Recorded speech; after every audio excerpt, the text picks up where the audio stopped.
السلام عليكم. أعوذ بالله من الشيطان الرجيم. بسم الله الرحمن الرحيم. الحمد لله رب العالمين الرحمن الرحيم مالك يوم الدين. إياك نعبد وإياك نستعين.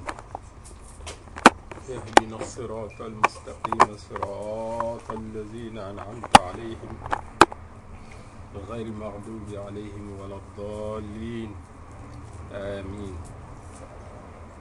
اللهم صل على سيدنا محمد الفاتح لما أغلق والخاتم لما سبق ناصر الحق بالحق والهادي إلى صراطك المستقيم وعلى آله حق قدره ومقداره العظيم. On revient toujours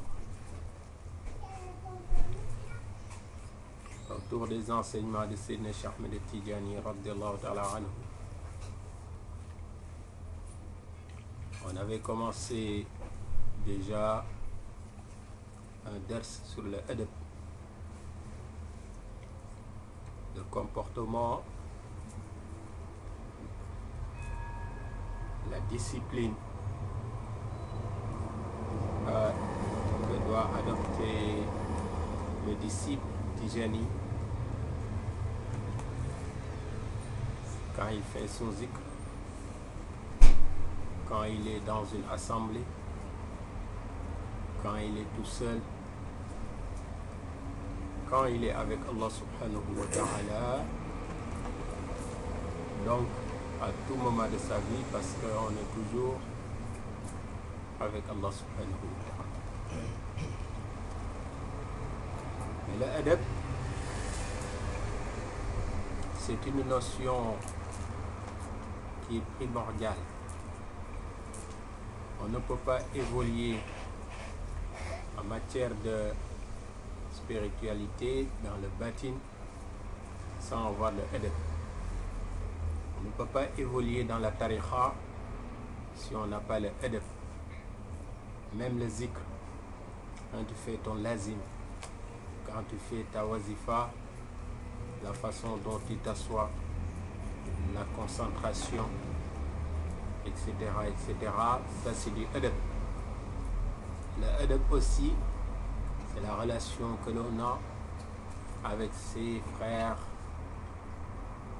Tidjani, la relation que l'on a avec les muqaddam, son muqaddam et les muqaddam en général, la relation que l'on a avec la famille de Sayyidina Cheikh Ahmed Tidjani radiyallahu ta'ala anhu.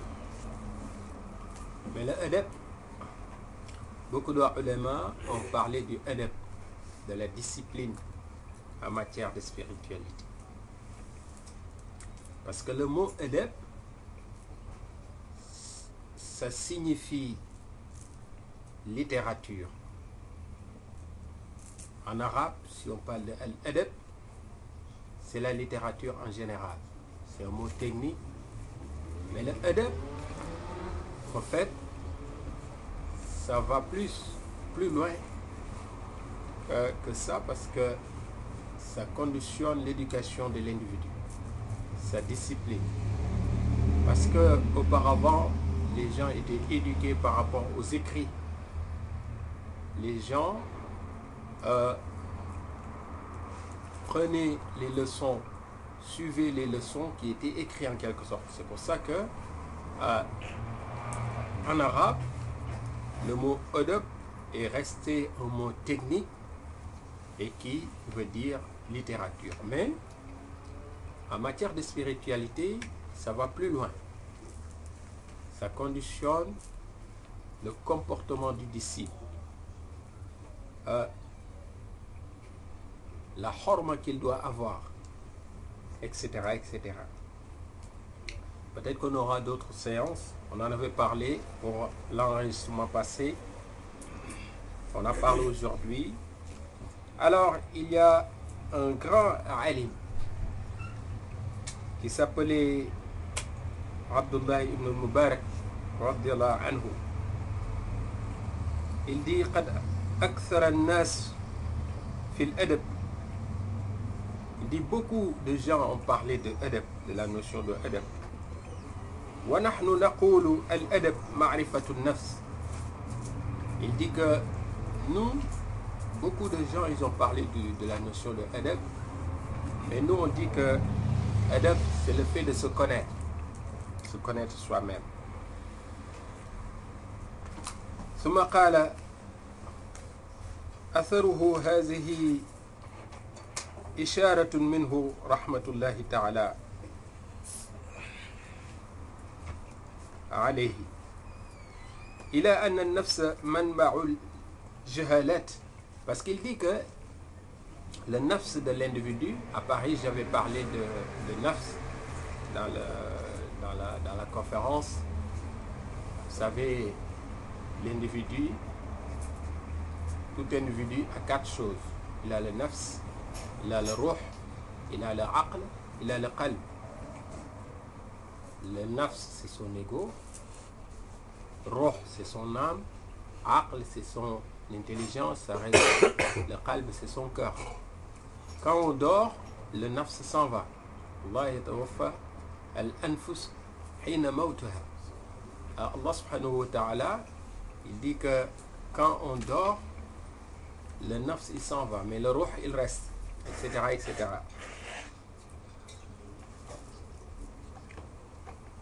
Alors il dit que le nafs donc, c'est le cadre où se retrouvent, où se regroupent toutes les formes d'ignorance de l'individu. C'est pour ça que c'est important d'éduquer le nafs. وَتَرْكُ الْأَدَبِ مِنْ مُخَامَرَةِ الْجَهْلِ. Parce que si on manque d'éduquer le nafs, d'éduquer son nafs, alors là, on s'enfonce dans l'ignorance. فإذا عرف العبد النفس صادف نور العرفان على ما ورد. يعني ورد في الحديث أن من عرف نفسه فقد عرف ربه. Alors il dit que l'individu, s'il connaît son nafs, s'il se connaît lui-même, alors c'est comme s'il commençait à être en connexion avec la lumière de Ma'rifa. Parce qu'il y a un hadith où on dit que Rasul sallallahu alayhi wa sallam dit que celui qui se connaît vraiment, il connaît Allah subhanahu wa ta'ala. Pour connaître Allah, il faut apprendre à te connaître toi-même. Si tu te connais vraiment, tu connais Allah. Ça veut dire que pour se connaître, c'est toute la vie. Parce que jamais on connaîtra Allah subhanahu wa ta'ala à 100%. Mais plus tu te connais, plus tu connais Allah subhanahu wa ta'ala. Et par rapport à ce hadith, il y a beaucoup de ulama qui ont parlé de ça. Cheikh Muhyiddin Al-Hatami, il a dit rahimahullah, il dit que man arafa nafsuhu bid-du'fi, celui qui connaît sa faiblesse, la faiblesse de son nafs, wal iftiqari ila Allah, et son besoin, c'est-à-dire que il a toujours besoin d'Allah subhanahu wa ta'ala, de l'aide d'Allah subhanahu wa ta'ala. Wal ubudiyati lahu, et le fait qu'il connaît, qu'il sait que lui c'est une créature, un serviteur d'Allah subhanahu wa ta'ala, qui connaît, celui qui connaît cette qualité en lui, arafa rabbahu. Parce que si tu sais que tu es faible, si tu sais que tu as toujours besoin d'Allah subhanahu wa ta'ala, pour respirer, tu as besoin d'Allah, pour parler, tu as besoin d'Allah, pour regarder, tu as besoin d'Allah, pour entendre, pour marcher, tout ce que tu fais, c'est parce que Allah subhanahu wa ta'ala il te l'a donné. Si Allah il ferme le robinet, tu ne pourras plus parler, tu ne pourras plus regarder. Donc, pour manger aussi, tu as besoin d'Allah subhanahu wa ta'ala. Alors si tu sais que tout ça, c'est Allah qui te le donne, et que toi tu n'es rien devant Allah, alors là tu commences à connaître c'est qui Allah subhanahu wa ta'ala. Et il y a un autre cheikh qui s'appelle Cheikh Tajuddin Ibn Ata'Allah rahimahullah. Lui aussi il a parlé de adab. Puisque adab, quand on parle de adab, c'est tarbiya, donc l'éducation de l'individu. Parce que si on voit beaucoup de comportements des uns et des autres, quand ils sont en public, comment ils parlent, quand ils sont avec leurs frères, comment ils se comportent, tout ça c'est parce qu'il n'y a pas d'adab. Et le adab, pourtant, la tariqa, c'est une école pour apprendre.